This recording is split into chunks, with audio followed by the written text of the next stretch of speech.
సంక్షేమం అభివృద్ధి పాలన కావాలంటే తెలుగుదేశాన్ని అధికారంలోకి తీసుకురావాల్సిన అవసరం ఉందని కొవ్వూరు టీడీపీ ఎమ్మెల్యే అభ్యర్థి వేమిరెడ్డి ప్రశాంతి అన్నారు. కొడవలూరు మండలం పద్మనాభసత్రం, గుండాలమ్మపాలెం గ్రామాల్లో ప్రశాంతి ప్రచారం నిర్వహించారు.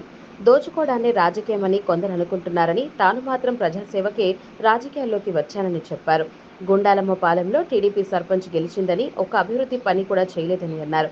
తాను గెలిస్తే పార్టీలకు అతీతంగా ప్రజా సమస్యలను పరిష్కరిస్తామని అన్నారు.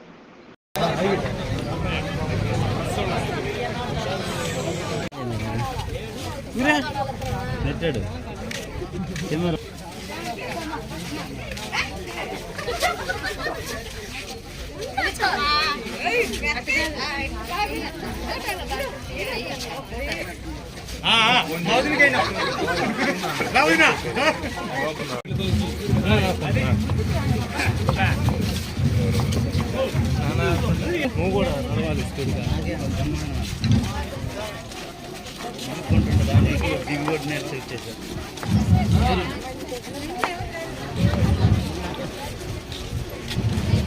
తెలుగుదేశం పార్టీ నుంచి సర్పంచ్గా గెలిచినందువల్ల ఇది తెలుగుదేశం గ్రామం అని దీన్ని వెలివేసినట్టు ఇక్కడ ఒక్క పని కూడా చేయలేదని చెప్పి స్థానిక నాయకులు ఇప్పుడే తెలియజేశారు.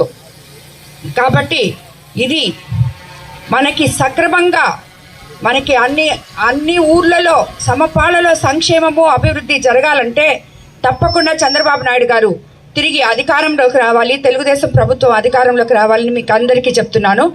అదేవిధంగా మీకు అందరికీ తెలుసు, చంద్రబాబు నాయుడు గారు ఎన్నో సంక్షేమ పథకాలు ఇచ్చినారు మనకి.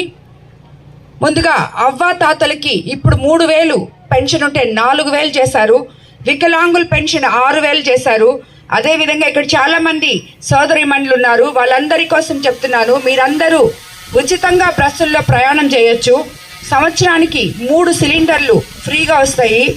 అదేవిధంగా 18 ఏళ్ళు నిండిన ప్రతి స్త్రీకి, ప్రతి ఆడపిల్లకి 1,500 నెలకి ఇవ్వబోతున్నారు. అదేవిధంగా తల్లికి వందనంగా చదువుతున్నాడు. ఇప్పుడు వేరే లిస్టు చదువుతున్నాడు. నేను అడిగినప్పటి నుంచి అభివృద్ధి పనులు నేను ఈ చేశాను అని చెప్పి కోట్లు చదువు. ఎన్ని కోట్లు ఖర్చు పెడితే మీకెందుకు నీళ్లు లేవు? మీ శ్మశానాలకు ఎందుకు కనీసం పూడ్చిపెట్టుకోవడానికి కూడా దారి లేకుండా పోతా ఉంది. కాబట్టి ప్రజలారా మీకు అందరికీ చెప్తున్నాను, నేనైతే అలాంటి రాజకీయ నాయకురాలిని కాదు. మీకు ఇచ్చిన మాటలు తప్పకుండా నిలబెట్టుకుంటానని, మీకు ఎల్లవేళ్ళ అందుబాటులో ఉంటానని, తెలుగుదేశం నాయకుల దగ్గర నుంచి, కార్యకర్తల దగ్గర నుంచి సామాన్య ప్రజలు కూడా నా ఇంటికి ఎప్పుడైనా రావచ్చు. నా తలుపులు ఎప్పుడే తెరిసే ఉంటాయి. మీ సమస్యలు తీర్చడానికే నేను రాజకీయాల్లోకి వచ్చాను. కాబట్టి మిమ్మల్ని తప్పించుకొని పోవాల్సిన అవసరం నాకు లేదు. మిమ్మల్ని తప్పించుకొని వెళ్ళాలంటే అసలు రాజకీయాల్లోకే వచ్చిండేదాన్ని కాదు. మీకోసం వచ్చిన దాన్ని, మీకు సేవ చేయడానికి వచ్చిన దాన్ని. కాబట్టి ఏదైతే మీరు ఈ అభివృద్ధి సంక్షేమం రెండూ వచ్చే ప్రభుత్వం తెలుగుదేశం ప్రభుత్వమో ఆ ప్రభుత్వాన్ని గెలిపించుకోండి. మీరందరూ గెలిపించుకుంటారని నాకు తెలుసు. అంత గాలి ఉన్నప్పుడే ఈ దివ్యాన్ని ప్రెసిడెంట్గా ఎన్నుకున్నారు. ఆమె కూడా మీకు అందరికీ బాగా పనిచేస్తుందని మీ వాళ్ళంతా చెప్పారు, మీ గ్రామం వాళ్ళు. కాబట్టి అందరికీ నమస్కారం. తప్పకుండా సైకిల్ గుర్తు మీద ప్రభాకర్ రెడ్డి గారికి ఒక ఓటు, నాకు ఒక ఓటు వేసి గెలిపించమని మిమ్మల్ని అందరినీ ప్రార్థిస్తున్నాను.